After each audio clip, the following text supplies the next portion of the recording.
আমি ওই বক্তা, আমি আমারে খুব কদর করলেন। আমি কি ইসলামদের দেশের থেকে আইছি? তো কথা বলেন না কেন? আমি কি ইসলামদের দেশের থেকে আসছি? আমি মঙ্গল গ্রহের হুজুর, তো আমি মাটির তলেতে বেরিয়েছি, তাইলে আমি তো কোনো মহল্লা থেকে আসছি।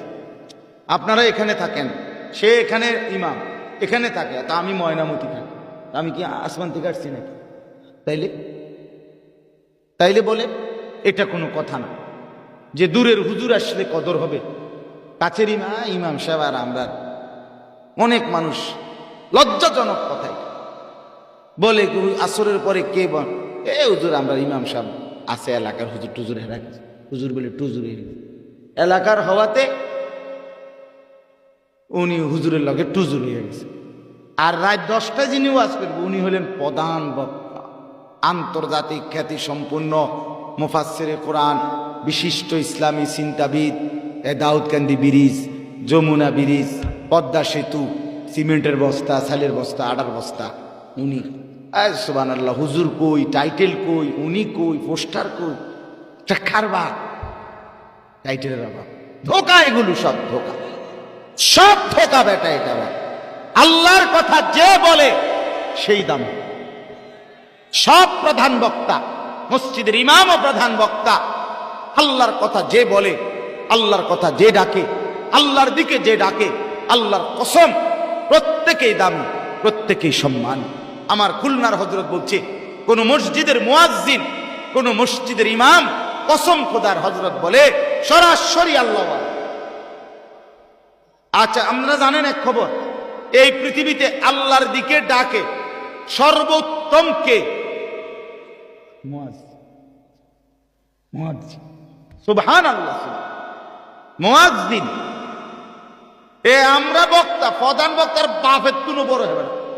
প্রধান বক্তা, প্রধান আকর্ষণের বড় বাস এবার কেডা? মুয়াজ্জিন। মুয়াজ্জিনের দাওয়াতকে রাসূল বলছে আল্লাহুম্মা রাব্বা হাযিহি দাওয়াতি তাম্মা। এটা দোয়া না? এই দোয়ার অর্থ কি? আল্লাহ এই পরিপূর্ণ আহ্বান। এই জন্য মুয়াজ্জিনের আযানই হলো আল্লাহর দিকে সর্বশ্রেষ্ঠ পূর্ণাঙ্গ পরিপূর্ণ আহ্বান। তাহলে কেমন কদর পাওয়ার কথা মুয়াজ্জিন? নাই মুয়াজ্জিন সাহেব আজ 35 বছর ধরে, 85 বছর ধরে একজন বুড়া মানুষের থুইয়া দিছে, এবার মুয়াজ্জিন, বেতনও নাই, বেড়ার দিকে কেউ ফিরেও চায় না। মুয়াজ্জিন আর কি? তাই মুয়াজ্জিন তো মুয়াজ্জিন না, এটা কিচ্ছু না, এটা কিচ্ছু না। টাইলস বদলা, মুয়াজ্জিন বদলাইও না, টাইলস বদলা। ইমাম সাহেবের বেতন 500 টাকা বাড়াইবেন, হ্যাঁ হুজুর, শেষ পর্যন্ত আপনারাও টিয়া সিঙ্গালাইছেন।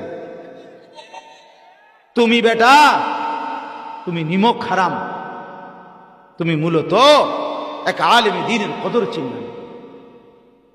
তুমি কি বললা? ইমাম সাহেবের জরুরত নাই, ইমাম সাহেবের প্রয়োজন নাই, মসজিদের গ্রিল আছে, কয়টি বদলাইয়া SS5 লাগাইবে, SS5 আছে, এটি বদলাইয়া থাই গ্লাস লাগাইবে। আমি তো জানি, আমি আজকে 1-2 বছর তো না এই গাঁটার পানি খাই না, কি আমি তো জানি, আমি তো জিগাই কি লেগে কালেকশন, কয় যে এটি বদলাইয়া এনে থাই গ্লাস লাগাইবে। ইমাম সাহেব আছে, আমরা গরিব এলাকার মানুষ, 3500 আগে আসছিল, 6000 করছি।